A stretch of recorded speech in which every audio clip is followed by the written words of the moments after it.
Okay. I'm grateful for the opportunity to speak today. This is my presentation, The Penitents by Ignacio Zuloaga y Zabaleta. The Penitents is a large oil painting done in 1908 by Ignacio Zuloaga y Zabaleta in Segovia, Spain. The somber scene captures a moment of pause during a procession held for Holy Week, the week from Palm Sunday to Easter, when Christians celebrate the Savior's Passion and Resurrection. The carefully balanced composition depicts a group of worshippers surrounding an eerily lifelike processional statue of the crucified Christ. The statue is being lowered from the cross by a rope tied to the Christ figure's proper right arm. A crown of thorns rests on the ground, propped up against a stone. The crowd is gathered to watch the penitents participate in the practice of self-flagellation, an act of penance where the people scourge themselves to emulate Christ's suffering. While this practice was much more common in the medieval era and following centuries, by 1908 it was only performed in a couple of small towns holding on to the old customs. The penitent positioned in front of the Christ figure holds a tool called a discipline and uses it to whip himself, letting his blood flow freely down his back, tunic, and feet. A second penitent waits at the back of the composition, hands together and gazing heavenward as he waits to replace the first penitent. The crowd contemplates the spectacle. A priest, identified by his black and gold vestments, stands to the left, hands clasped and face bowed in prayer. Also on the left is an elderly woman and two younger women in dark veils. On the right side of the composition, two women wrap their green cloaks tightly around themselves. The one behind looks out, watching the scene of flagellation, while the other keeps her eyes closed in religious contemplation. The full scene is set in an ambiguous natural location outside of a villa. Today, Zuloaga's work, including The Penitents, is often overlooked in art history classrooms and museums in favor of artists like Picasso, Miró, and Sorolla. While Zuloaga was heralded as one of Spain's most intriguing painters in his day, his work fell out of favor with the rise of avant-garde movements such as Cubism and Surrealism. It is only in recent years that Zuloaga's genius has been rediscovered. As we investigate The Penitents, we can see the unique way Zuloaga interacted with and preserved the Spanish history through his art. To understand why Zuloaga would paint such a rare regional scene on a life-size scale, we must first situate ourselves within the personal and cultural context in which he created. In 1898, 10 years before The Penitents was painted, Spain lost the Spanish-American War with the U.S., losing control over its non-African overseas colonies, including Cuba, Puerto Rico, the Philippines, Guam, and other islands. The disaster of 1898, as it would come to be known, became a catalyst for severe cultural re-examination across the nation. The country's political system, cultural identity, and future came into question. Spaniards found themselves in a state of disillusionment. Their country, which they had believed to be at least a middle-ranking world power, had been humiliated by the American military. Was this a sign that the nation was failing? A popular weekly magazine wrote, "Today the question for us, not the main but the only and exclusive question, is one of life or death, one of whether we continue to exist as a nation or not."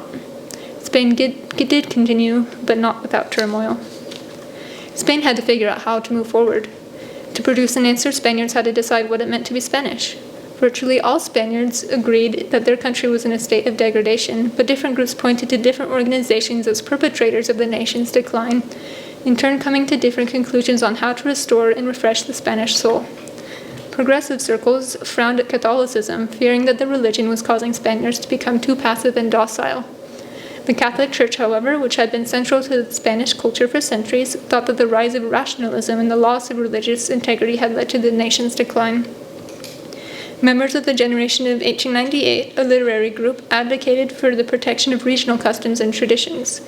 One of these writers, Unamuno, wrote about how the old Spanish glory had become fossilized, surviving in the reactionary traditionalism of Spain's common people. According to Unamuno, it was now the role of intellectuals to study these traditions preserved by regional peoples and figure out how to incorporate Spain's past into the nation's process of modernization.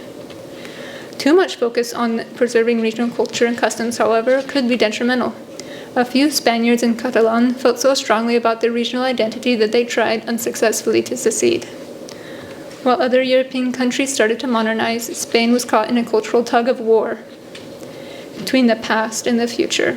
Some saw traditional aspects of Spanish culture as strings holding the nation back, while others saw those strings as fundamental to the tapestry of Spanish identity.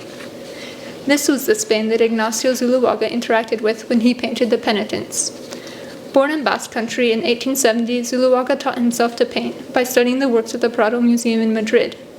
From 1890 to 1924, he split his time between Paris and Spain so he could interact with the international art market, but continued to paint his home country. In France, he became acquainted with artists such as Paul Gauguin,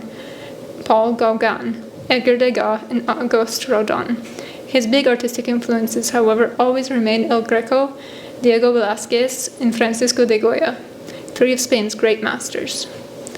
Zuloaga had a unique situation in which his strong love and fascination for Spain led him to paint his country, but because he was constantly switching back and forth between France and Spain, he saw the country like no other Spaniard.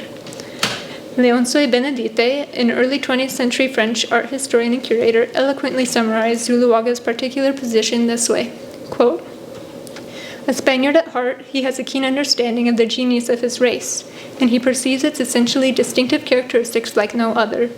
Perhaps it's because he has distanced himself, because he lives in France for part of the year and returns home each time with brand new eyes, as amused as ever, as interested, as amazed by these realities of which he is the only one in his country, in these contemporary times, to understand the extraordinary spectacle.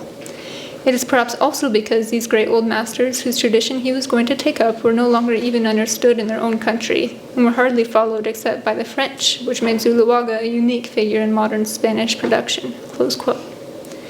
While all of Spain was questioning what it meant to be Spanish, Zuloaga was able to see the answer clearly. He could see the big picture because he stepped away. The French were not the only ones to take note of Zuloaga's unique ability to paint the truth of Spain. Spanish Reverend Father M. Gill's view of Zuloaga, as presented in his 1909 essay, En el estudio de Zuloaga, or In the Studio of Zuloaga, echoed the sentiments of Benedite.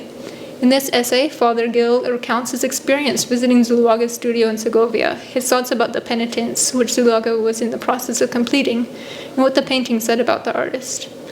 Father Gill had heard that Zuloaga was a painter of souls, that few like him had penetrated deeper into the understanding of the Spanish soul, and better fixed on the canvas the physiological and spiritual texture of the Spanish race.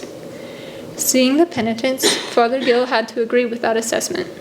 To him, Zuloaga was able to capture the sadness of the modern Spanish soul. He had depicted a Spain that was severe, rudely mystical, preoccupied by a painful thought, shadowed by the memory of glories that were, and groaning under the weight of an ideal of centuries. Furthermore, he was able to do so without exaggerating, idealizing, or adding a satirical note to the picture. As we approach the Penitents today, 100 years later on a different continent, the painting still has the same power to show us the soul of Spain. When first approaching the painting, we are struck by its somber tone. The atmosphere is dim, and the crowd seems weary as if they can sense that Spain is dying. Zuloaga removes the scene from natural space and time, showing the disjointed, removed feeling of early 20th century Spaniards. He places the procession in a remote countryside location rather than on the main streets of the city, shown in the distance. By 1908, tradition and faith had become removed and regional, with some questioning if it should be continued in the Spain of tomorrow. Spain was stuck, simultaneously unable to choose the past or the future. As we continue to examine the painting, the lines between past and present begin to blur. In a procession like this, the crowd gathered to watch was encouraged to imagine that they were witnessing the actual crucifixion of Christ. Zuloaga helps the viewer experience this regional mysticism, and he shows the Spanish struggle to balance past, present, and future by playing with the Catholic elements in the painting to remove it from lateral time. The presence of the flagellants harkens back to medieval Spain, when the practice was much more common. The old woman on the left of the composition is shown with her hands crossed over her chest and fingers splayed, referencing the centuries-old Catholic image type of the Man of Sorrows. This image type shows Christ removed from space and time by including elements from before and during the crucifixion as well as the resurrection. Thinking of the anachronism present in Man of Sorrows images, we can take a closer look at the Christ figure in the Penitents. Though the shine on the figure's body suggests a frame of lacquered wood, the figure otherwise looks so realistic that it could be the actual crucified Christ. The crown of thorns is not part of the carved statue, but is separate and has been removed like it might have been in the original deposition of Christ. At the moment Zuloaga captures the statue in its descent from the cross, the figure's limp frame, with the exception of its proper left arm, resembles how a real body would strain against the rope and sag towards the ground. The proper right arm looks like it is angled too high to be nailed to a crossbeam. However, by superimposing a cross onto the painting, we can see that the angles are correct, and the figure still functions as a statue would. Continuing to blur the lines between past and present, the standing figures on the left could be read as John the Beloved, Mary Magdalene, and the Mother Mary, the three figures traditionally depicted at the foot of the cross. Furthermore, the dim lighting could be interpreted as the darkened sky after Christ's resurrection. The sticky red paint applied to closely resemble fresh blood is the same on the Christ statue and on the penitent figure in the foreground, suggesting that the statue the crowd watches is actually bleeding. Focusing on the blood, the viewer may be surprised to find that there are two areas of the painting where the sticky red splotches do not make sense with the composition. This blood seems to act as a grotesque trompe-l'oeil. This artistic element is meant to trick viewers into thinking that a painted element of a work is actually something from the physical world attached to the painting. Noticing that the paint is acting like real blood on a two-dimensional surface rather than painted blood on imitation three-dimensional figures, we question if what we see is real Spanish blood.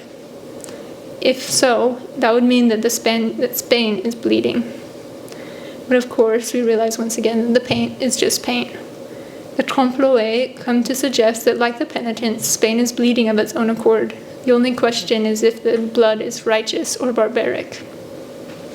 Once viewers take note of the thick, sticky nature of the paint applied to look like blood, Goya's famous painting, The 3rd of May, 1808, might come to mind. 100 years before Zuloaga's The Penitents, Spain had revolted against the Napoleonic government that tried to take over. At first, the Spanish welcomed the French, hoping that the modern advancements they saw in France would come to their nation. However, when they realized that the French were planning to execute the Spanish monarchy, the people fought back. The next night, May 3rd, French soldiers sought revenge by pulling countless men from their beds, most of whom had nothing to do with the rebellion, and massacred them. In the 3rd of May, 1808, Goya shows the French, the exemplary modern nation of the time, faceless and lined up to kill the everyday people of Spain because they stood up for their country. The central figure, a man with a white tunic and arms raised, symbolizes Spanish tradition and history at risk of foreign attack. Thanks to the sticky blood that connects the penitents to the 3rd of May, 1808, we can likewise read the central figure of Zuloaga's piece, the Christ statue, whose arms are also raised as a symbol for Spanish history and tradition. This time, though, Spain was not being attacked from the outside. The nation's traditions and history were being painted in a sickly hue by the Spanish themselves. The phthalo green tint Zuloaga gives this Christ statue in the Penitents reveals the ironic dichotomy of the early 20th century Spanish soul. Though green is sometimes used to represent growth, harmony, fertility, rest, and freshness, in the case of the Penitents, the chosen shade seems to evoke more feelings of stagnation, rot, decay, and sickness. Just as the crowd in the painting reverently venerates a sickly green statue of Christ, Spaniards in 1808 were still paying respect to their stagnated history and traditions. The old needed to be refreshed before it completely died away. Like the Christ figure in the Penitents, riding the line between life and rot, humanity and construction, venerated and pitied, antique and current, modern Spain was in an ambiguous state. Though Ignacio Zuloaga did not have an answer for how to restore and refresh the Spanish soul, he was able to identify the true Spanish spirit at a time when others could not. Father Gil, who spoke with Zuloaga in his studio while he was working on this painting, wrote about it. The issues in these paintings are real, the events that Zuloaga admires and never tires of studying and contemplating. The pictures are painted with admiration and love of these classic subjects without any attempt to attack our old ideals. The attack will be carried out by others. The artist limits himself to exposing the issues and providing a more intensive reflection of the soul of the race. Some may see Zuloaga's The Penitents as a plea to Spaniards to remember the old traditions and customs carried on only by obscure regional groups. Others may see it as an exposition of barbarity. Some may see the weary crowd as evidence that Spain's archaic traditions and stubborn hold on the past were weakening its people. Others could say the opposite, reading the weary faces as evidence that not enough Spaniards were staying true to their roots, and that the full weight of the nation rested on the few who did. Whatever this painting says, one thing is certain. It is an impressive portrait of the Spanish soul. This document captures the contradictory intellectual debates hovering in and around Spain, the strong yet humble people, and the fatigued state of the nation. By stepping away from Spain, Zuloaga was able to paint the big picture. Thank you.